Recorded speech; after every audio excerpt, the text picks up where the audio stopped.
अस्सलाम वालेकुम। Inside story के साथ मैं मोहसिन बिलाल।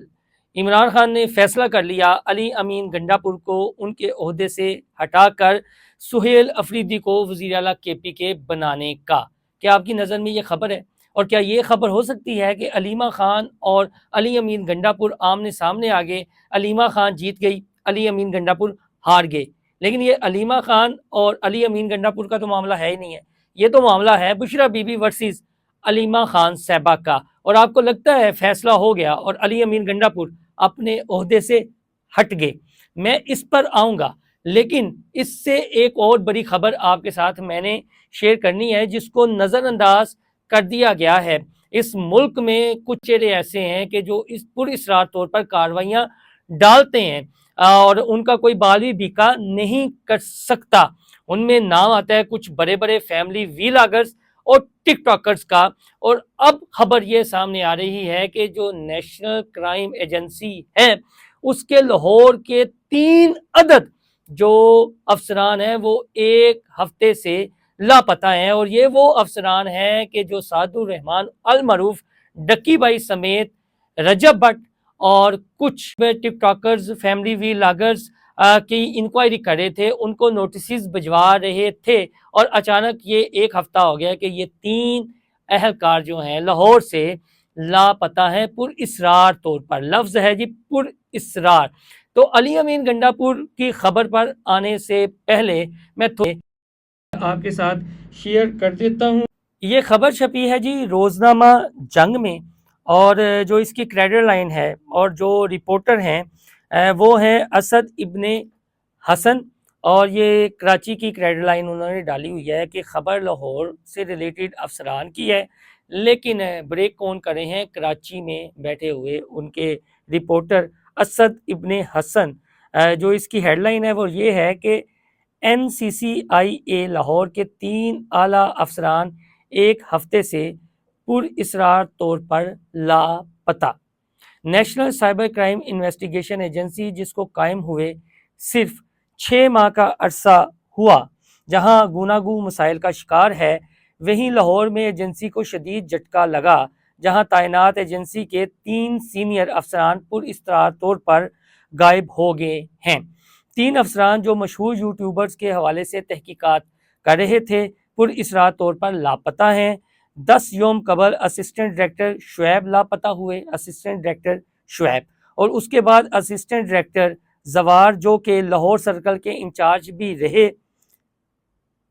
और उसके बाद एडिशनल डायरेक्टर मोहम्मद सरफराज अपने घरों और दफ्तरों से गायब हो चुके हैं। मोहम्मद सरफराज से मुराद चौधरी सरफराज हैं, जिनको आपने मुख्तलिफ व्लॉगर्स के साथ और टीवी टॉक शोज़ में देखा है, जो बातें कर रहे थे कि ये जो व्लॉगर्स हैं फैमिली व्लॉगर्स और टिकटॉकर्स, ये हमारा फैमिली स्ट्रक्चर तबाह कर रहे हैं। तो ये उन चौधरी साहब की बात हो रही है।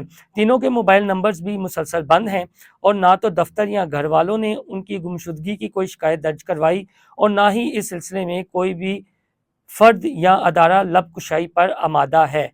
बाखबर ज़राए के मुताबिक ये तीनों अफसरान एक मशहूर यूट्यूबर सादुर रहमान अल मरूफ डक्की भाई और दीगर यूट्यूबर्स के खिलाफ तफ्तीश में शामिल थे, जब दीगर तकरीबन 1 दर्जन मजीद अफराद को पेशी के नोटिस भी जारी कर चुके थे। और इस सिलसिले में भारी करप्शन की अफवाहें भी गर्दिश कर रही थीं। ज़राए के मुताबिक एडिशनल डायरेक्टर मोहम्मद सरफराज, जिनका तबादला 15 योम कबल इस्लामाबाद कर दिया गया था, उन्होंने इस्लामाबाद चार्ज लेने के बाद बैरून मुल्क जाने के लिए 6 माह की रुखसत अप्लाई कर दी थी। अनकरीब इस सिलसिले में सनसनीखेज इंकशाफात आ सकते हैं।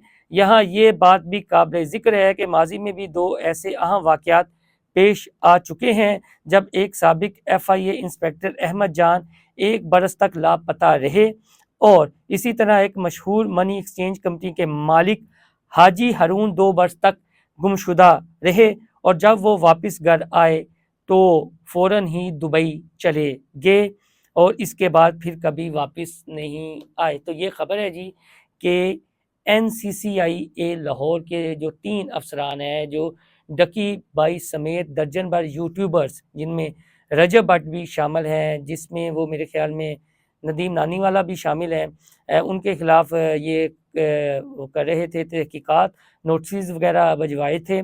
تو اب یہ خود ہی بتایا جا رہا ہے اس خبر کے مطابق جو کراچی سے اسد ابن حسن نے دی ہے، جنگ اخبار میں یہ خبر چھپی ہے کہ یہ 3 جو اہلکار ہیں وہ پراسرار طور پر لاپتہ ہیں، اور یہ کتنا بڑا آپ یہ کہہ لیں کہ ایک ہو سکتا ہے آنے والے دنوں میں دھماکہ اور سنسنی خیز انکشافات یہ اس خبر میں بتایا گیا ہے۔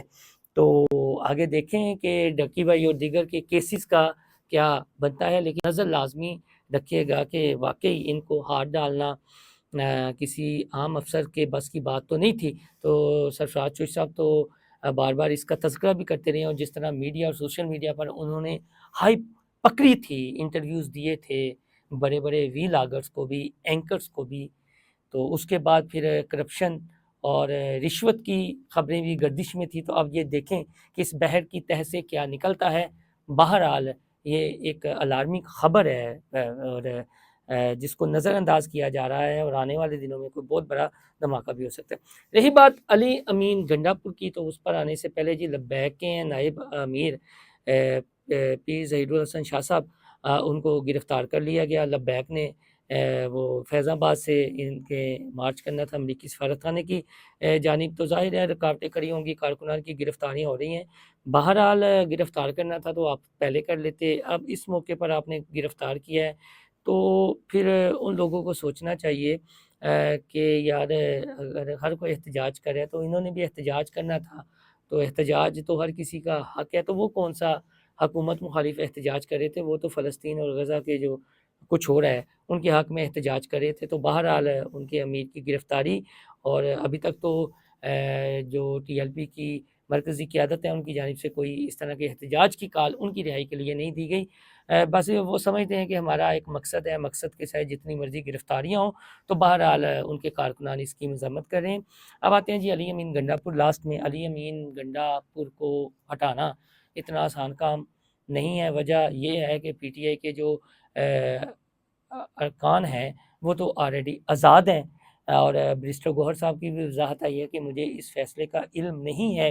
اگر علی امین گنڈا پور کے ہٹائے جانا مقصود ہے تو ٹھیک ہے جی، خان صاحب نے فیصلہ کر دیا، جیل میں بیٹھ کر آرڈر کر دیے، اب اس کے آگے مرحلہ کیا آئے گا؟ اگر علی امین گنڈا پور صاحب ڈٹ جاتے ہیں، یعنی وہ کہتے ہیں کہ ٹھیک ہے فیصلوں نے کیا میں نہیں یہ دینا استعفیٰ، وہ استعفیٰ نہیں دیتے تو پھر تحریک عدم اعتماد کی قرارداد جمع کروائی جائے گی، پھر وہ اس کا بھی ایک پروسیس ہے، وہ اس پر کورم پورا ہونا چاہیے، پھر وہ قرارداد منظور ہونی چاہیے، قرارداد کے بعد پھر جو ہے وہ کاؤنٹنگ ہونی چاہیے، تو یہ ایک لمبا پروسیس ہے۔ یہ پنجاب اسمبلی میں بھی ہم نے دیکھا تھا کہ چودھری پرویز الہی کو بطور اسپیکر ہٹائے جانے کی قرارداد جمع تو کروا دی گئی، لیکن وہ قرارداد ٹیک اپ نہیں ہوئی، ایوان میں جب ہوئی تھی جنہوں نے پیش کی تھی وہ ایوان سے غائب تھے، تو وہ اسپیکر ہے۔ اس کے بعد جب عثمان بزدار تھے تو تحریک عدم اعتماد، تو بہرحال یہ ایک معاملہ انتہائی پیچیدہ ہے، لیکن علی امین گنڈا پور کے قریبی ذرائع ہیں ان کا یہ کہنا ہے کہ وہ ڈٹ